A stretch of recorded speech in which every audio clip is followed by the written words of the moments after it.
Well, hey folks, it's Cameron Nixon, and today we're going to chat about a rather fascinating event that unfolded earlier this year in central Oklahoma.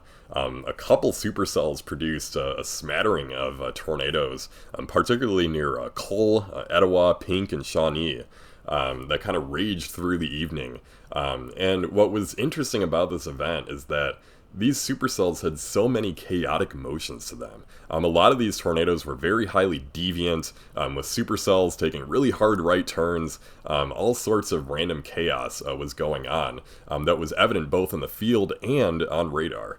So in this particular situation, we're really blessed with having a very close radar here that we can scrutinize all these details here in these storms. And not only that, but y'all sent me some really cool images of this event as it was unfolding from pretty much every angle.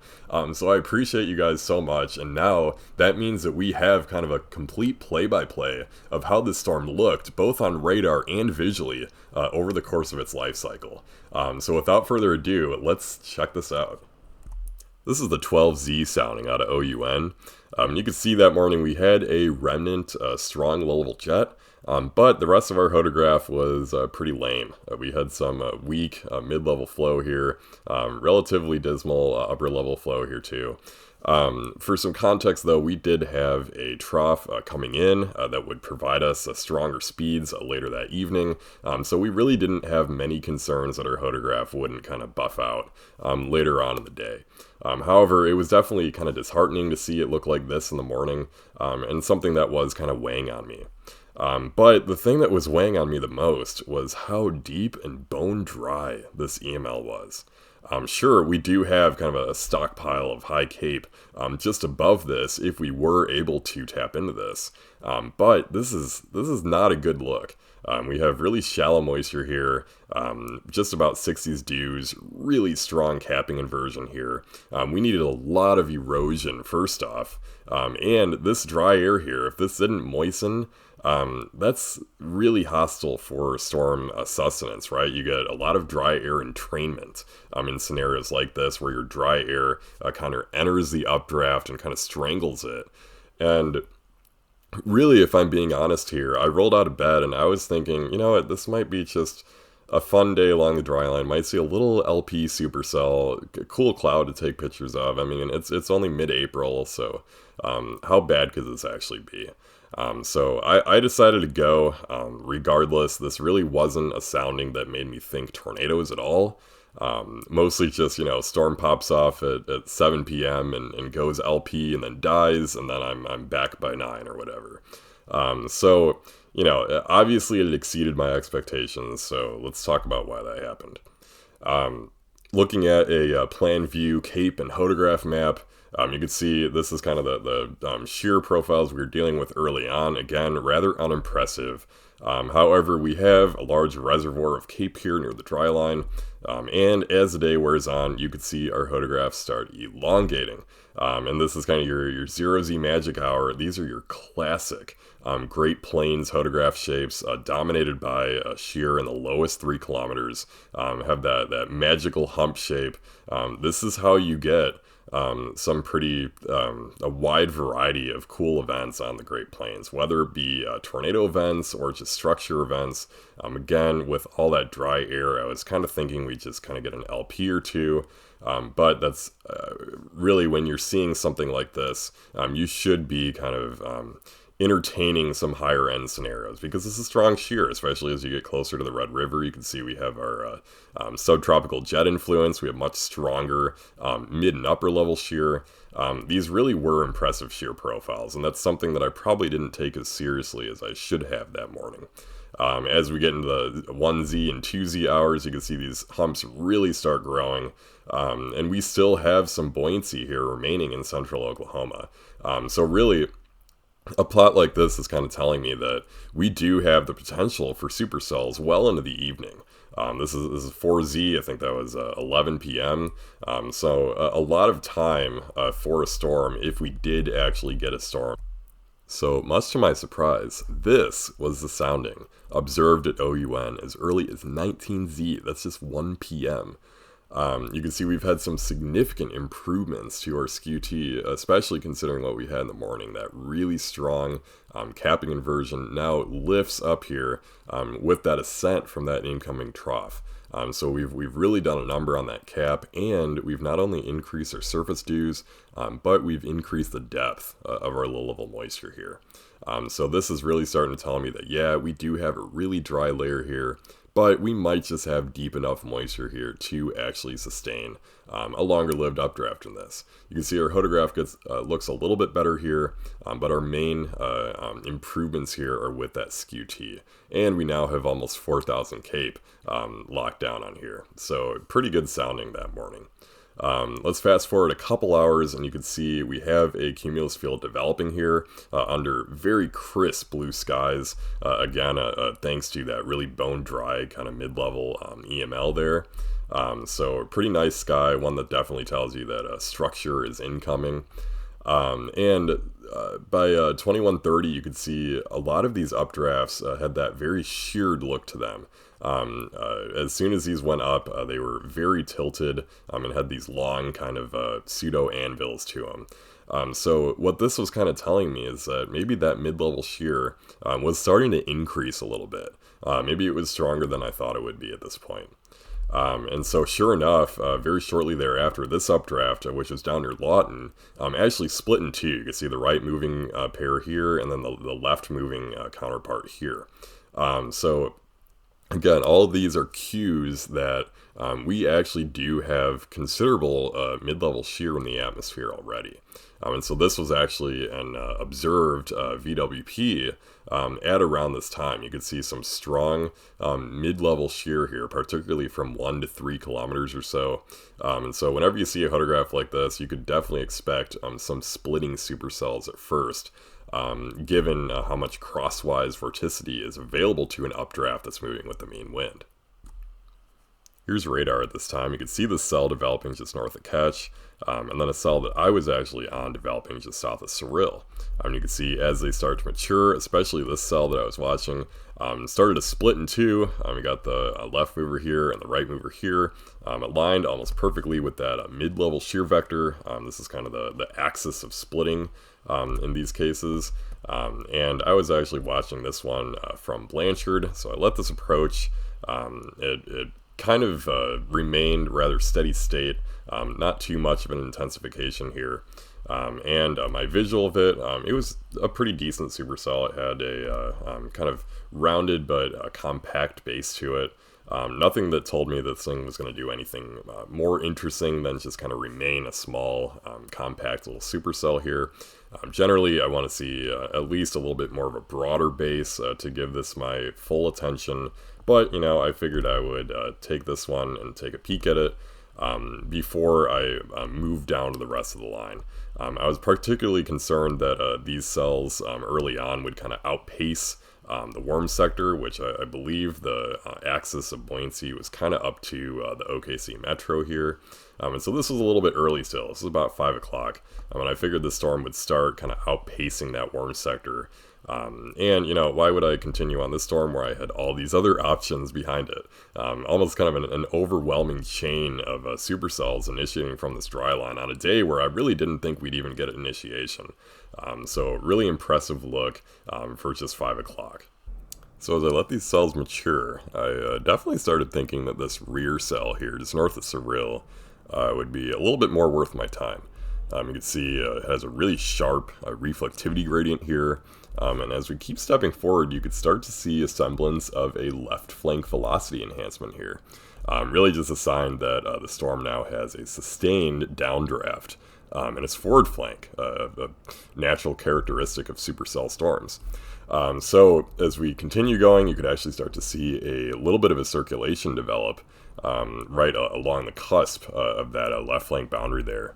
And so at about this time, you could see the structure is shaping up rather nicely. You have a little bit of a broader base than that storm that I was looking at earlier, and a little bit more complex, right? It doesn't just have that simple circular kind of LP look. It's rather kind of elongated and oblong. And so that's kind of what I like to see a little bit more so for tornado potential.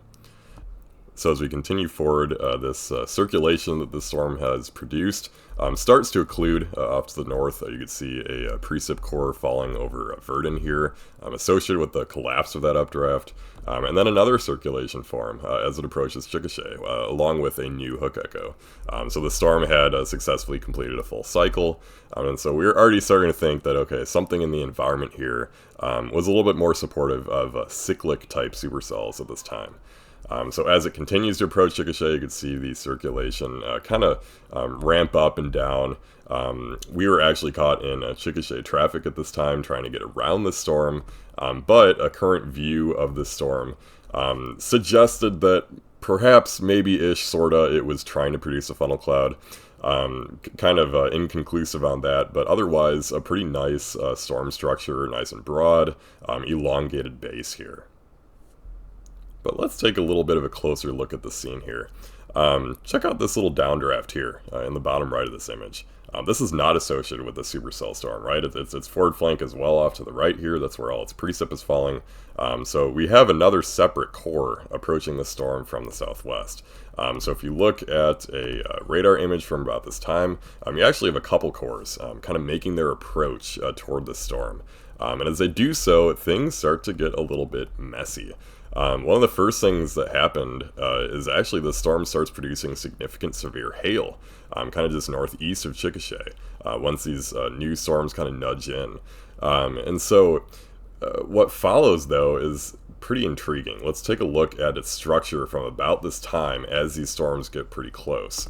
And a lot has changed in just an order of about 15 minutes. You can see this storm now has a very smooth laminar structure to it, indicative that it's ingesting stable air, and this air is being forced to rise and condense. And so that's often how you get these kind of smooth laminar appearances. So in a very quick amount of time, the storm has changed from something that's very chiseled to something that's indicative of a lot of background stability here. You can see this raging downdraft in the background here, and I think my theory for this is that we really quickly ingested stable air from these rear cells. You can see in the velocity signature kind of a cold pool just gushing out and completely undercutting our supercell here. So although we start to actually produce a broader mesocyclone in our storm here, it appears that we are at this point kind of undercut from the stable air. But so rather than take the angle that, oh no, our chase day is ruined because the storm is getting undercut, I started to kind of wonder, well, what if this new cell takes over? Would it be that bad? And of course, it starts to do so. You can see this storm actually becomes tornado warned to our north.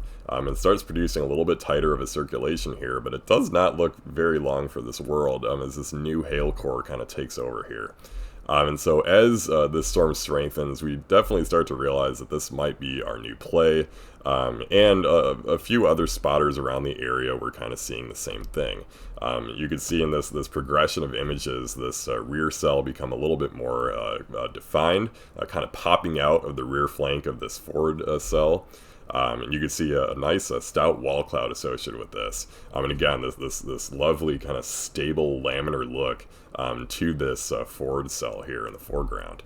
And so as the cell gets closer, people are starting to see this wall cloud in more definition. And you could actually see the cell start to approach the rear flank boundary of this original cell.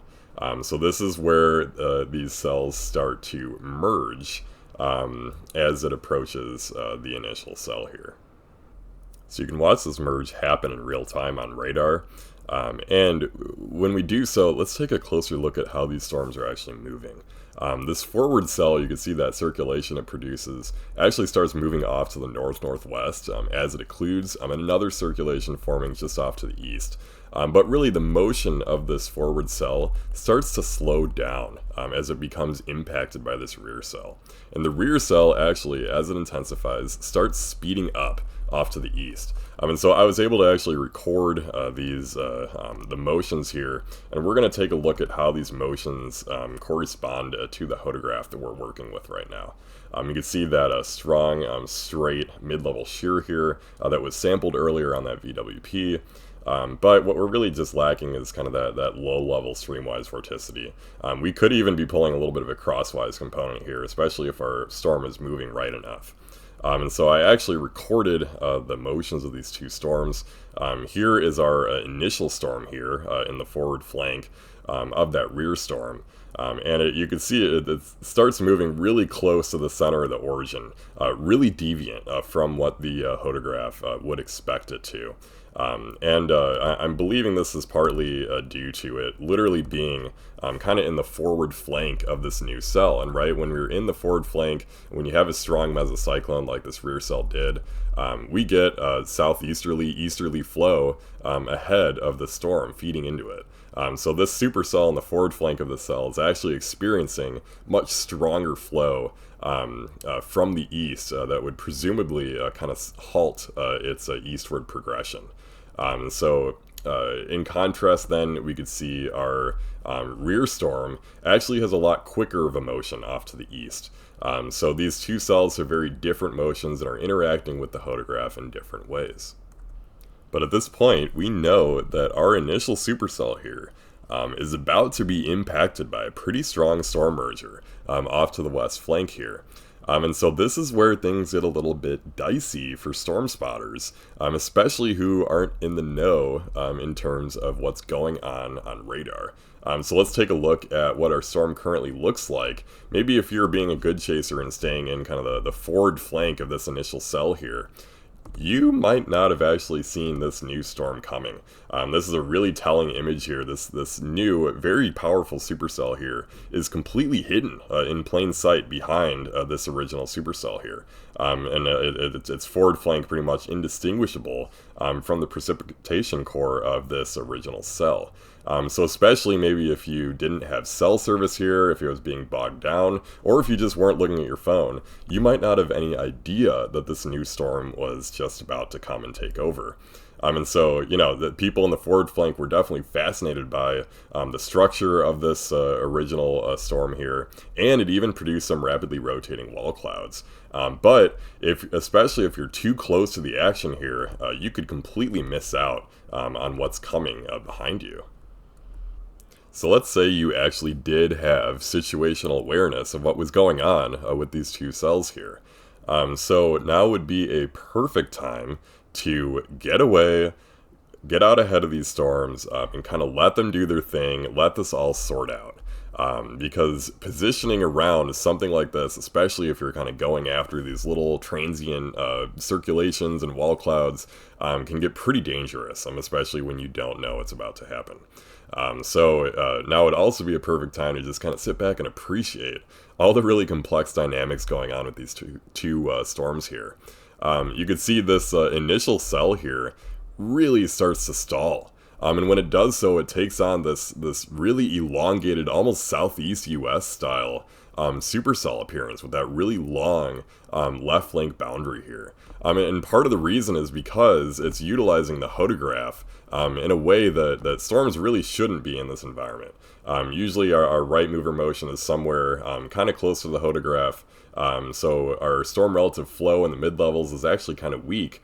But in this case, our storm kind of stalled to near the center of the hodograph here. So that's going to really increase our mid-level storm relative winds here off to the northeast. And so this is how you get your really kind of Mississippi-like storm structure here. And so as we continue forward, you can see this rear cell has finally made the plunge into the storm. This is actually an evolution that caught me off guard that day, and admittedly still catches me off guard. But if you think about it, we have a merger of two very large, robust updrafts here. And when that happens, you're going to suddenly increase the mass and intensity of your updraft. And that means, what goes up must come down. And so following is going to be a very large and intense downdraft. And there is actually significant hail reported with this downdraft too. So you really do not want to be caught in this area. I know it looked rather safe before this merge. But again, when you have two updrafts colliding, it's best to just stay away and let them do their thing. The sudden expansion in this storm can actually be seen between these two images just about 15 minutes apart. You can see this first image here is that lead supercell here with that rear cell's wall cloud just kind of hanging out in the back. Fast forward 15 minutes, and this is the monstrosity that has resulted from the cell merge. You can see the storm really elongates in the kind of southerly direction there. And I tried to get two images here that were pretty close in terms of which direction they were viewing the storm from, but just a really cool elongation. You can see that more kind of a shelfy look out to the southwest in this case that we didn't have earlier. So the storm really expanded following that merge. So what does this mean then for tornado potential? Well, right now you can see that what was initially kind of a rapidly rotating wall cloud here still over Blanchard from that forward flank cell here. But you can see that we're also kind of entrenched in that stable air from that rear flank cell. So we're not really going to do anything just yet. What we are kind of looking at now is the rear flank downdraft of that rear cell here. And you can see there's actually some signs of perhaps some circulations here. I know a little bit of this is side lobe contaminated, but we actually had some weak tornadoes start forming kind of on the rear flank gust front where we were actually in more unstable air here. And so what's really fascinating is if you look a little bit closer, you can start to watch this original circulation from the forward cell start slowly ambling down south while these new circulations start moving a little bit north. And so they start to actually collide once you get close to Cole. Both of these circulations just beautifully forming into one coherent and much stronger circulation. That was the start of the Cole tornado. And I've yet to find any footage of this process that was better than that shot by Sean Ernst here, just southeast of the supercell here. You can see that original wall cloud here. And, you know, if you back up and take a look at kind of the structure, if you're ahead of the storm, it looks pretty awkward at this time. There's not a single circulation here that kind of stands out to you. Perhaps this wall cloud looks a little bit more established. This was the wall cloud from the forward flank cell. But otherwise, there's just a lot of chaos and a really oblong, kind of awkward storm structure here.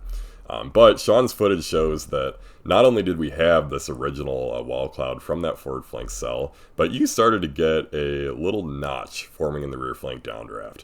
And so as this matures, this does form into a circulation, such that was seen on radar. And this was presumably due to all that baroclinic vorticity from that strong cold pool that this rear cell was now encountering. And this allowed it to spin up a circulation rather quickly here. And so as this continues, you could actually watch these circulations come closer and closer together. No, this is not an illusion. This is actually what's going on. And once they combine, this was the beginning of the Cole tornado. And this thing was a beast.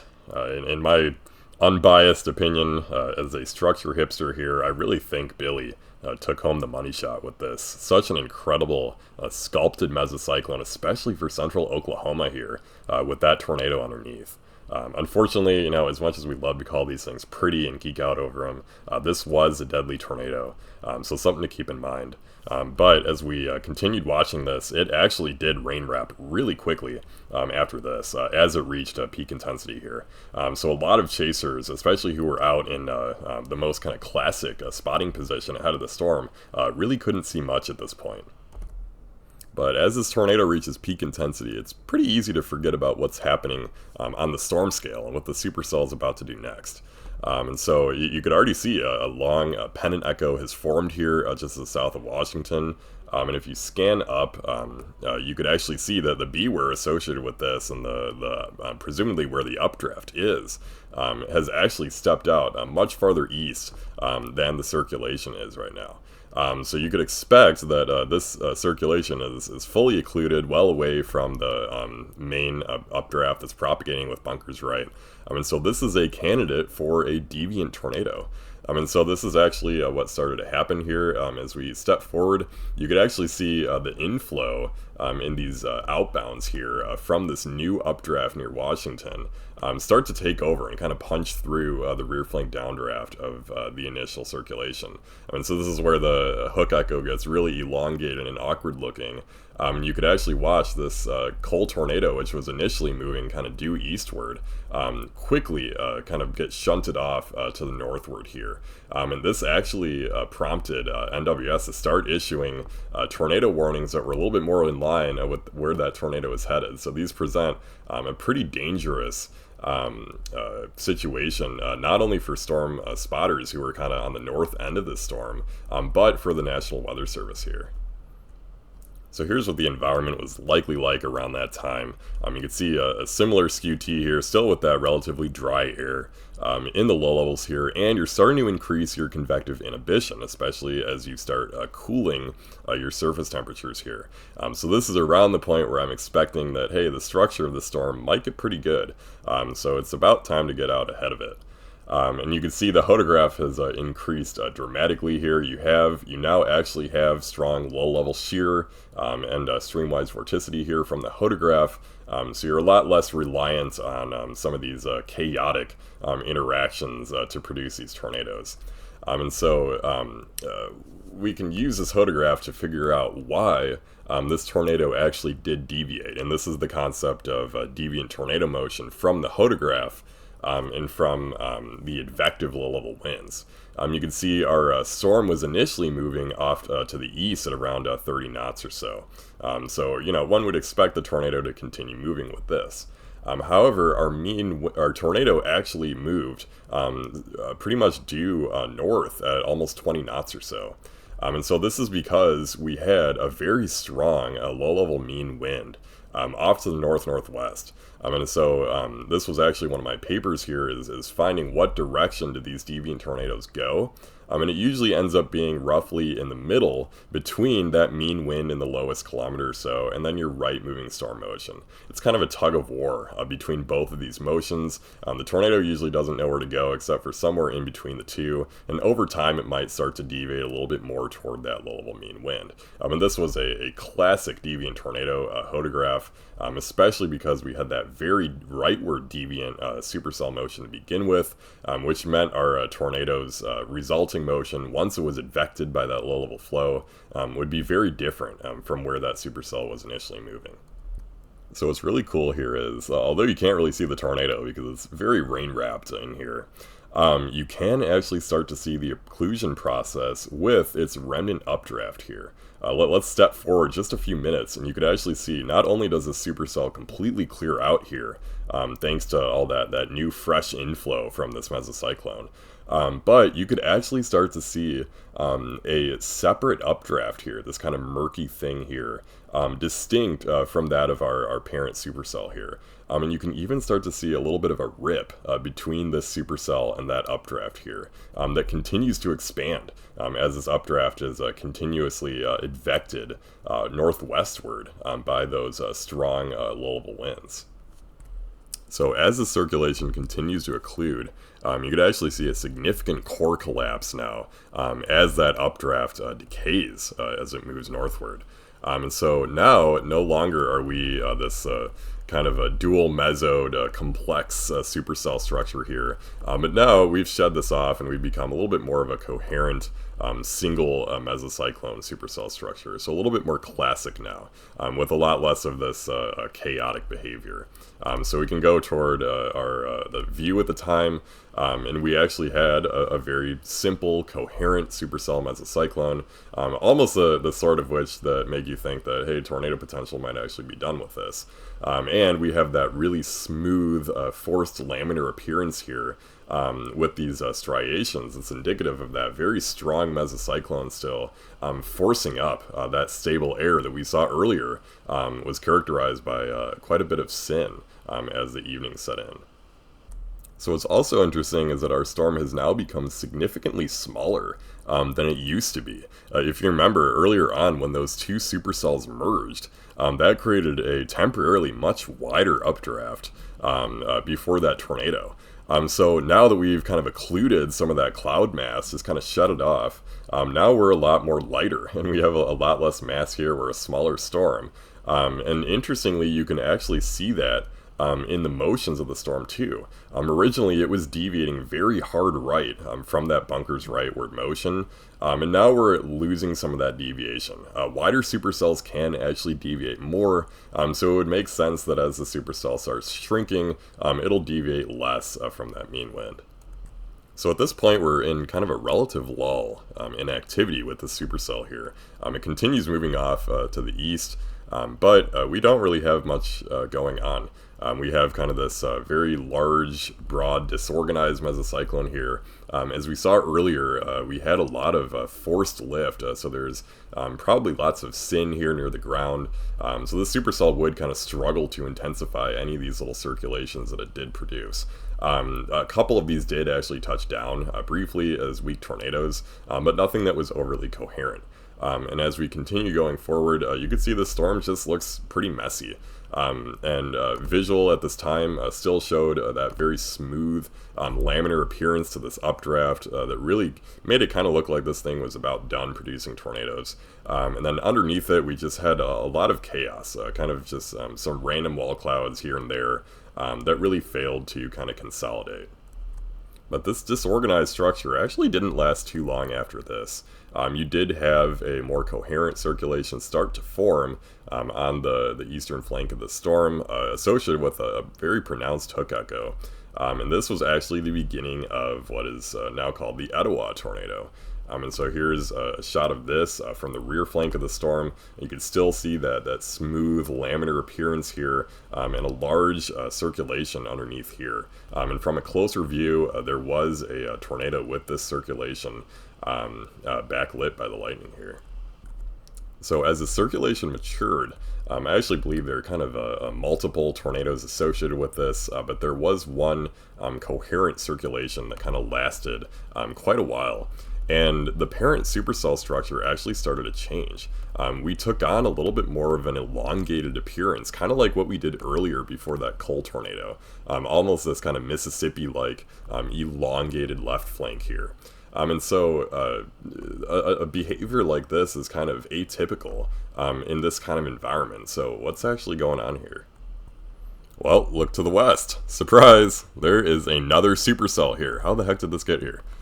So if we go back enough, you can actually see a new cell initiated kind of along the rear flank gust front of this our original supercell here, and quickly became supercellular thanks to that really strong shear in that very large curved hodograph. So although we're definitely elevated over stable air from this original cell, we still had quite the profile to support supercell storms. So at this point, you're starting to realize, well, we got two hook echoes right next to each other.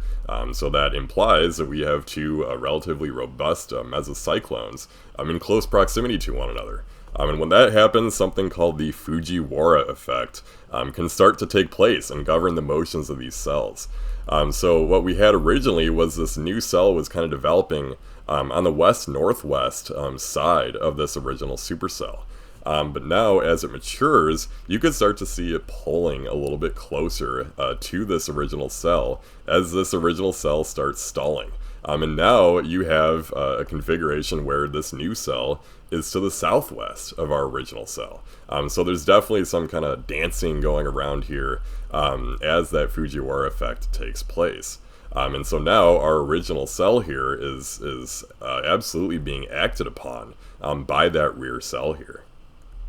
So what does this mean then for our original supercell, which actually has a tornadic circulation ongoing? Well, we are currently being influenced by the mesocyclonic wind field of this rear supercell here. And so when that happens, right, we're going to start to induce flow that's different from the background environment. So in the forward flank inflow region of the supercell, we're going to have more backed surface winds because, right, we're getting into a circulation here. And kind of along the rear flank of the storm, we might actually have enhanced mid-level winds from this strong mesocyclone just to its rear. And so both of these are going to be acting upon our tornadic supercell here. And so what that might look like if we kind of hastily draw it out in the hodograph, we might have a little bit more of a backed surface wind component, and then some extra oomph to our mid-level flow here. So what that might result in is a hodograph that looks a little bit more like this. much stronger low-level shear here, and a much more kind of southeast-like hodograph, which would definitely jive with how elongated and stretched out our supercell is. So as the circulation trudged on out of Etowah and toward Pink, we definitely saw some really cool structure with the supercell here. You can see all that twisty laminar appearance with all that stable air being ingested. But still, despite that, you had a very large wall cloud with intermittent tornadic circulations beneath it. In a more wide-angle view of the storm, you could potentially even see what looks to be that rear cell associated with that Fujiwara. You had this supercell pair here at this time, which would check out based on our radar. And as the storm slipped north, it was really just truly a sight to behold. But what really intrigued me about the evolution of the storm is how quickly it went from a more cyclic type tornado producer with a variety of mesocyclones, especially that coal tornado, and how quickly it occluded it, to a storm that was a little bit more steady state and kind of reminiscent of kind of a southeast U.S. Tornado producer. You could see the circulation, despite kind of touching on and off again, it was really long lasting. You could see it continue up all the way to the north, just west of Bethel Acres, before occluding. So this was a really long track circulation, and you can actually see that in the damage surveys that OUN did. We saw these initial tornadoes kind of cycling off in parallel to one another, and then by the time the storm reached Slaughterville, you had this very long, coherent swath here that this circulation occupied. So we really quickly changed from a cyclic supercell to a more steady state supercell. So why was this the case? I really think it boiled down to how the hodograph changed on a local scale once that storm was actually interacting with that rear supercell and its wind field. Because we went from a hodograph that looked something like this to assumably something that looked a little bit more like the composites of long track supercells out in the southeast US. This was the Garner et al. Composite of long-lived tornadic circulations. You can see this is assumedly what that storm was feeling at the time, because we saw that really kind of long-necked appearance here that's really typical of southeast U.S. events. So this is kind of telling us that, regardless of the environment that we're sampling well outside the storm or like through RAP soundings, the environment quite close to the storm might have been completely different. And that may have been what really allowed it to change behavior so dramatically in just a short amount of time. So as this tornadic circulation finally starts to occlude somewhere around Pink, watch how erratic the motion is that it takes. It catapults almost due west, causing the NWS to really have to adjust their warning polygonology here. Big, soupy mess of warnings here around these cells. Really a chaotic, complicated interaction here. But what I really do believe happened here is that this circulation here became embedded within that mesocyclonic flow of this rear supercell here, especially in the inflow of the supercell. Right? If in the inflow region you have strong southeast easterly flow here, that's going to really steer this tornado kind of into it, almost like it's sucking it up into its circulation. Really fascinating Fujiwara effect going on right now. But let's take a step back and remember that we need to gain some situational awareness, particularly when there are two large supercells interacting with each other. What's going to happen next? So if you recall, earlier, just preceding the coal tornado, the evolution of these two cells here is very similar to what actually happened preceding that tornado. So this was actually the point where I was starting to get a little bit concerned for the area around Shawnee, because we were kind of dead in the path of where these two interacting supercells could potentially merge. So if they did, I was thinking we could be dealing with yet another tornado event, even how late we were into the evening hours. A nearby RAP proximity sounding kind of seemed to confirm my suspicions here. Now that we had that strong low-level jet kick in, we had a lot of low-level shear and streamwise vorticity here available to a supercell moving close to Bunker's right here.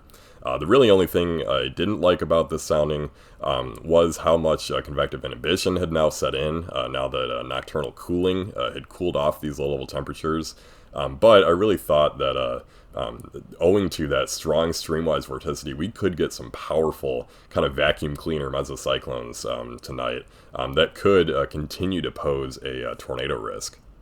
So as we step forward in time, you could start to see this north storm keep producing these little tornadic circulations here. But the main show here is this rear cell finally taking over and kind of pushing through the RFD of that initial cell. And so this is exactly what happened earlier. If you remember, this storm began kind of almost northwest of our original supercell here. And now it's trudging almost due south of the storm, kind of slingshot. Just around its RFD here. And this really is aided by the rear flank downdraft winds of this former supercell here, and owing to the Fujiwara effect, where two circulations induce each other's motion. So you could watch this original storm here kind of stall out just east of Dale here. As that southern storm takes over, you can see a rapidly intensifying circulation, and once it kind of breaches the outflow boundary left over from that former supercell here, you can start to see the inflow really start cranking into it, and it becomes tornado warned. Very powerful circulation here as it just skirts the west side of Shawnee here. Here's a picture of the tornado shot by Max here. Max was just south of the tornado in this environment, and that was actually a pretty good idea, because if you recall earlier, Cole was a highly deviant tornado as it moved off to the north. So now the question remains, could this happen again? So let's do our calculations here. Our storm motion is kind of roughly similar to Bunker's right here after this Fujiwara.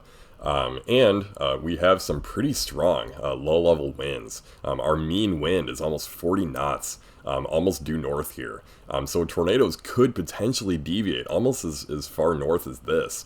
However, most likely take kind of a best guess in the middle between your right mover and your mean wind in the lowest kilometer or so. Again, these tornadoes are influenced by both the original motion they had and the strong low-level advective winds. So it's highly probable in this case that a tornado could deviate significantly from that right-moving supercell. And that's exactly what happened in the minutes following. You could see that pendant echo here. Just like in the Cole tornado, that pendant echo is kind of there to warn us that this circulation was fully occluded and could continue to deviate once it moved away from the parent supercell. And so as the parent storm continues developing off to the south, this circulation turns a hard left. Well north of where the original National Weather Service warnings were. And so this is a pretty sticky scenario where you have a storm and a tornado deviating entirely out of your initial warning polygons, and having prior knowledge of the background environment and the hodograph and the potential for tornadoes to deviate would definitely help a lot, both as a forecaster and any chaser who decides that they want to stick around on this highway. Presumably not in the path of an eastward moving supercell, but directly in the path of an ongoing deviant tornado. So after all is said and done, we can go back and look at MRMS rotation tracks to kind of see just how much chaos existed within this supercell's path. And again, not all supercells travel in a straight line, especially in environments with such big hodographs and so many cell interactions. There's so many cool things you can see in here. Like at the very beginning, you can see how both of these updrafts merged together, created a much broader updraft signature here, and that immediately preceded the Cole tornado. You could see during this time, this much broader updraft started deviating more to the right. And after that Cole tornado was produced, after that updraft lost a lot of its mass, you could see that rotation track narrowing and our deviation kind of slows, and we start to move a little bit more back to the northeast. But after that quick lull, we did start to amp up quite a bit, especially as a cell formed on the rear flank of the cell and started approaching it from the rear. And so this is where the Fujiwara effect started to take place, where both of these supercells mesocyclones were kind of interacting with each other and influencing their motion, such that they started rotating around each other. And you could also see what's a significantly different storm behavior here during this Fujiwara. We have one pretty long-tracked mesocyclone here without many signs of occlusion. And this is what we saw on radar. Whereas if you compare that to earlier, we had a lot of these little fingers of vorticity that kind of jutted out from this track. That's really just telling you that these are the occluded mesocyclones in rapid succession. So we went from a rapidly cyclic supercell here to one that was a little bit more steady state during this Fujiwara. And then finally, once these storms did actually combine, we did get the very wide Shawnee tornado here, and that one deviated again, almost due north, just like the tornadoes before it. So no doubt about it, this storm was an absolute menace, especially considering convective initiation itself was not overly likely that day. So SBC did a really good job highlighting that potential for significant tornadoes early on in the day, even though it wasn't clear that that ceiling would actually be realized. But what's really fascinating and kind of scary about this event was how many sources of chaos existed between that rapidly changing shear profile, deviant tornadoes, interacting cells, all sorts of things that were not only very dangerous for spotters, but also served as a major headache for warning forecasters as they had to constantly adjust their warning polygons. So any other day, this could have ended pretty badly with chasers, getting hit by some of these deviations or tornadoes deviating into highly populated areas outside of these warnings. So, I hate to say fortunately because I know this was actually sadly a deadly event. But I believe it could have been much worse. And I definitely think that we could learn from events like this and be better prepared in the future. So with that, I really appreciate y'all watching, and I hope you enjoyed.